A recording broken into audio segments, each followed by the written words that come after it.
إن الحمد لله نحمده ونستعينه ونستغفره ونؤمن به ونتوكل عليه ونعوذ بالله من شرور أنفسنا ومن سيئات أعمالنا من يهده الله فلا مضل له ومن يضلل فلا هادي له وأشهد أن لا إله إلا الله وحده لا شريك له وأشهد أن سيدنا ونبينا محمدا عبده ورسوله أما بعد فإن خير الحديث كتاب الله وخير الهدي هدي محمد صلى الله عليه وسلم وشر الأمور محدثاتها وكل محدثة بدعة وكل بدعة ضلالة وكل ضلالة في النار.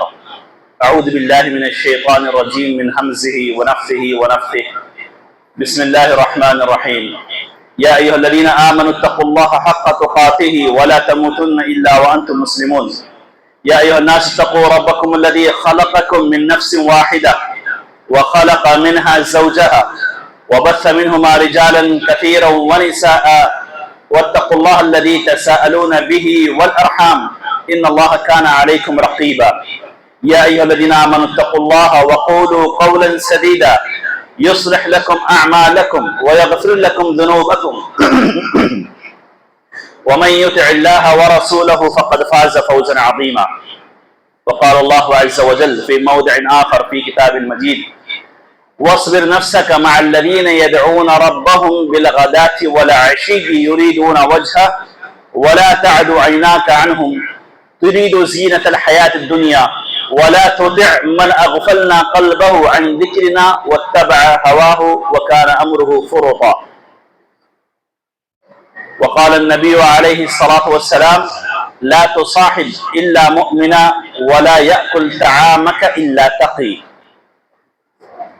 معزز سامعین، قابل قدر بزرگوں اور نوجوان ساتھیوں، پردہ نشین مائیں اور بہنیں، تمام طرح کی تعریف، حمد و ثنا، بڑائی اور کبریائی اللہ رب العزت کے لیے لائق اور زیبا ہے، جو سارے جہان کا خالق و مالک ہے، جس کی مرضی کے بغیر کوئی انسان حرکت نہیں کر سکتا، جس کے منشا کے بغیر اس روئے زمین پر کوئی پتا ہل نہیں سکتا، جو اپنی ذات میں، اپنے اقوال میں، اپنے افعال میں، اپنے صفات میں، اپنے ناموں میں، اپنے فیصلوں میں یکتا ہے، بے مثال ہے، اس کا کوئی ساجی، شریک اور ہمسر نہیں، وہی تنہا عبادت کے لائق ہے۔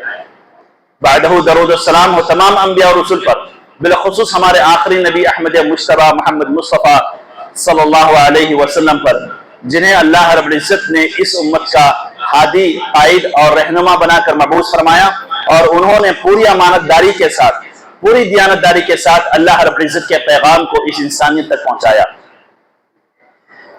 سامعین کرام، خطبہ مسنونہ کے بعد میں نے آپ کے سامنے سورۃ الکہف کی ایک آیت تلاوت کی، جس میں اللہ رب العزت نبی کریم صلی اللہ علیہ وسلم کو مخاطب کرتے ہوئے کہتا ہے کہ وَاصْبِرْ نَفْسَكَ مَعَ الَّذِينَ يَدْعُونَ رَبَّهُمْ بِالْغَدَاةِ وَالْعَشِيِّ يُرِيدُونَ وَجْهَهُ۔